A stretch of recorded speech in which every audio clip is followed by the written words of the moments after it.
2022년도 8월 10일 수요일 온라인 아침 기도에 하나님께 올려드리겠습니다. 전능하사 천지를 만드신 하나님 아버지를 내가 믿사오며 그 외아들 우리 주 예수 그리스도를 믿사오니 이는 성령으로 잉태하사 동정녀 마리아에게 나시고 본디오 빌라도에게 고난을 받으사 십자가에 못 박혀 죽으시고 장사한 지 사흘 만에 죽은 자 가운데서 다시 살아나시며 하늘에 오르사 전능하신 하나님 우편에 앉아 계시다가 저리로서 산자와 죽은 자를 심판하러 오시리라. 성령을 믿사오며 거룩한 공회와 성도가 서로 교통하는 것과 죄를 사하여 주시는 것과 몸이 다시 사는 것과 영원히 사는 것을 믿사옵나이다. 아멘. 찬송가 380장 찬송하시겠습니다. 나의 생명 되신 주 주님 앞에 나아갑니다. 주의 흘린 보혈로 정케 하사 받아주소서. 날마다 주를 찬송하겠네. 주의 사랑 줄로서 나를 굳게 잡아매소서. 괴로운 세상 지낼 때 나를 인도하여 주소서. 주를 믿고 나가면 나의 길을 잃지 않겠네. 날마다 주를 찬송하겠네.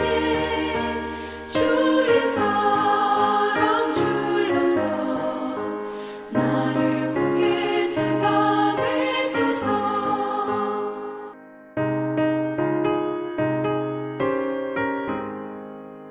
세상 살아갈 때 주를 더욱 사랑합니다. 밝고 빛난 천국에 나의 영혼 들어가겠네. 날마다 주를 찬송하겠네. 주의 사랑 줄로서 나를 굳게 잡아매소서. 아멘.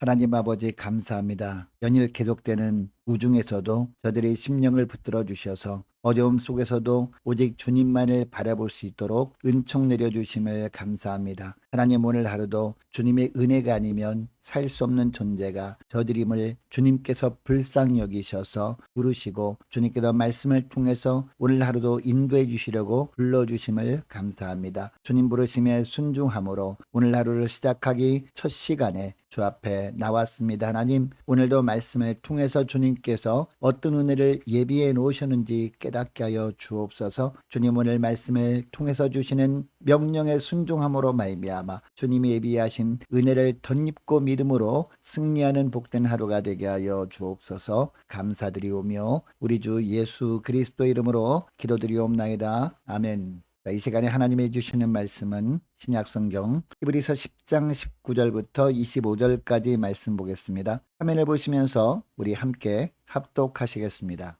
그러므로 형제들아 우리가 예수의 피를 힘입어 성소에 들어갈 담력을 얻었나니 그 길은 우리를 위하여 휘장 가운데로 열어놓으신 새로운 살 길이요 휘장은 곧 그의 육체니라. 또 하나님의 집 다스리는 큰 제사장이 계심에 우리가 마음의 뿌림을 받아 악한 양심으로부터 벗어나고 몸은 맑은 물로 씻음을 받았으니 참 마음과 온전한 믿음으로 하나님께 나아가자. 또 약속하신 이는 미쁘시니 우리가 믿는 도리의 소망을 움직이지 말며 굳게 잡고 서로 돌아보아 사랑과 선행을 격려하며 모이기를 패하는 어떤 사람들이 습관과 같이 하지 말고 오직 권하여 그날이 가까움을 볼수록 더욱 그리하자. 아멘. 여러분 요한복음 1장 12절 말씀을 보면 영접하는 자 곧 그 이름을 믿는 자들에게는 하나님의 자녀가 되는 권세를 주셨다라고 합니다. 이 구절 하반절에 나오는 하나님의 자녀가 되는 권세는 어떤 의미일까요? 그 이름, 즉 예수 그리스도의 이름으로 하나님 보좌 앞에 나아가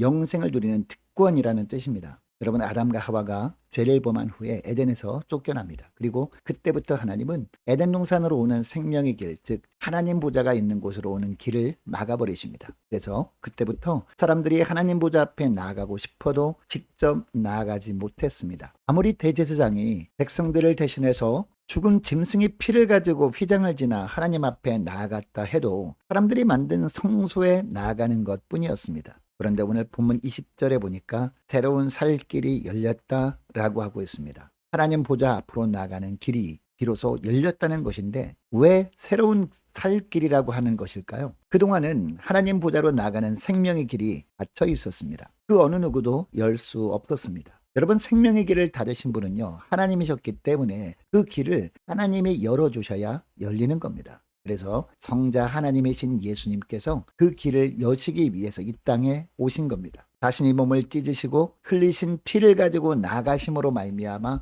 생명의 길을 가로막고 있던 휘장을 찢어버리신 겁니다. 그래서 이제 예수 그리스도를 통하기만 하면 누구나 자유롭게 그 생명의 길로 하나님 보좌 앞으로 나아갈 수 있게 되었습니다. 그래서 오늘 본문 20절에서 새로운 살 길이라고 하고 있는 거죠. 자, 그리고 본문 19절에서도 뭐라고 하고 있습니까? 그러므로 형제들아, 우리가 예수의 피를 힘입어 성소에 들어갈 담력을 얻었나니라고 합니다. 또 다시 20절 하반절 말씀을 보면요, 휘장은 곧 그의 육체니라라고 합니다. 무슨 이야기냐? 예수님이 십자가에서 죽임당하신 것 자체가 휘장을 찢으신 것이라는 말씀입니다. 여러분, 예수님은 이처럼 십자가의 죽으심으로 휘장을 찢어주시기만 하지 않으셨습니다. 부활하신 후 40일 만에 친히 하늘 성소로 올라가셨습니다. 고린도전서 15장에 보면요, 이 모습을 당시 12제자들이 다 보았습니다. 그리고 500여 형제들도 보았다라고 성경에 기록되고 있습니다. 여러분, 예수님은 제자들과 사람들 모르게 하늘로 올라가실 수도 있었습니다. 그런데 이처럼 제자들이 보는 앞에서 승천하신 이유가 무엇일까요? 예수 그리스도를 통하기만 하면 누구나 하늘의 지성소 하나님의 보좌 앞으로 나아갈 수 있음을 보여주신 겁니다. 그러니까 하늘문을 여는 열쇠를 주시고 올라가신 것이었습니다. 여러분, 예수 그리스도를 통해서 생명의 길을 지나 하늘의 지성소로 나아갈 수 있는 특권은요, 당시 제자들에게만 주어진 것이 아닙니다. 오늘날 예수 믿는 우리들에게도 이 특권이 주어졌습니다. 여러분, 이 귀한 특권을 받은 자로서 우리는 어떻게 이제는 살아야 할까요? 첫째로, 어떤 상황에서도 믿음으로 하나님께 나아가는 것을 우선해야 한다는 겁니다. 22절 말씀을 보시기 바랍니다. 우리가 마음의 뿌림을 받아 악한 양심으로부터 벗어나고 몸은 맑은 물로 씻음을 받았으니 참 마음과 온전한 믿음으로 하나님께 나아가자라고 하고 있습니다. 여러분, 막혔던 길이 뚫렸습니다. 그리고 굳게 잠겼던 문이 열렸습니다. 그리고 그 길 끝에 하나님의 보좌가 있음을 알았습니다. 예수님이 그 길로 먼저 나아가셨습니다. 그리고 우리에게 따라오라 라고 말씀하십니다. 그러면 어떻게 해야 할까요? 그 길로 나아가면 되는 겁니다. 여러분, 이때 우리에게 필요한 것이 무엇입니까? 예수님에 대한 온전한 믿음과 신뢰입니다. 이것을 22절 하반절에 보니까 참 마음과 온전한 믿음이라고 표현하고 있는 겁니다. 예수님에 대한 온전한 믿음으로 나아가면 하늘 성소에 이미 가 계신 우리의 대제사장 예수 그리스도께서 우리를 인도하십니다. 그런데 어떻게 인도하실까요? 22절 말씀을 다시 보니까 주님이 우리 심령에 성령의 맑은 물을 뿌려 정결케 해 주신다는 겁니다. 그리고 우리 심령에 새 영을 두셔서 우리 속에 있는 굳은 마음을 제거하시고 부드러운 마음을 주신다는 겁니다. 이처럼 하나님 보좌 앞에 나아갈 준비를 시켜주신다는 겁니다. 문제는 우리가 하나님을 향한 참 마음과 온전한 믿음을 가지는 겁니다. 여러분, 오늘날 보면 이런 놀라운 특권이 이미 주어졌는데도 믿음이 없어서 이 길로 들어서지 못하는 분들이 많습니다. 내 모습이 이렇게 부끄러운데 과연 하나님께서 나를 받아주실까? 하나님께서 나를 용납해 주실까? 이런 두려움 때문에 선뜻 믿음으로 나가지 못하는 겁니다. 여러분, 우리 아버지 하나님은 빗나간 자식이 돌아오기만을 학소고대하고 있습니다. 예수님이 먼저 그 길을 가셨습니다. 길을 닦아 놓으셨습니다. 그리고 잠겼던 문도 십자가 보혈로 다 열어 놓으셨습니다. 어떤 모습으로 살아가고 있다 해도 주님이 부르시는 그 부르심에 순종해서 주님을 향한 온전한 믿음 가지고 그 생명의 길로 나아갈 수 있는 여러분 되시기를 바랍니다. 그래서 날마다 하나님 보좌 앞에 나가 하나님이 베푸시는 영적 생명을 풍성하게 공급받고 세임 얻고 살아가시는 저와 여러분 되시기를 축복합니다. 자, 그리고 둘째로 서로 돌아보며 모이기를 힘써야 한다는 거죠. 24절 25절 말씀을 우리 함께 읽도록 하겠습니다. 24절 25절 말씀, 서로 돌아보아 사랑과 선행을 격려하며 모이기를 패하는 어떤 사람들이 습관과 같이 하지 말고 오직 권하여 그날이 가까움을 볼수록 더욱 그리하자. 아멘. 여러분, 이 히브리서가 기록된 당시 초대교회는요, 극심한 박해를 받고 있었습니다. 교회 내부적으로는 유대교를 믿는 유대인들이 구약시대 때에 동물 제사를 드려야 맞다고 주장을 하였습니다. 그래서 예수님이 이 땅에 오셔서 드리신 십자가 제사를 의미 없는 것으로 만들어 버리려고 했습니다. 외부적으로는 믿음 생활을 하지 못하도록 막는 박해 세력들이 있었습니다. 믿음으로 살고자 하는 자들에게 극심한 고난이 따랐습니다. 이런 환경에서 신앙생활을 하다 보니까 점점 모이는 것을 소홀히 하게 되었습니다. 괜히 모였다가 더 큰 피해를 볼 수 있었기 때문이었습니다. 이것 때문에 신앙은 점점 개인주의화될 위기에 놓이게 되었습니다. 이처럼 고난과 박해 속에서 점점 모이기를 패하는 공동체의 모습을 안타깝게 바라보면서 히브리서 기자는 이렇게 권면한 겁니다.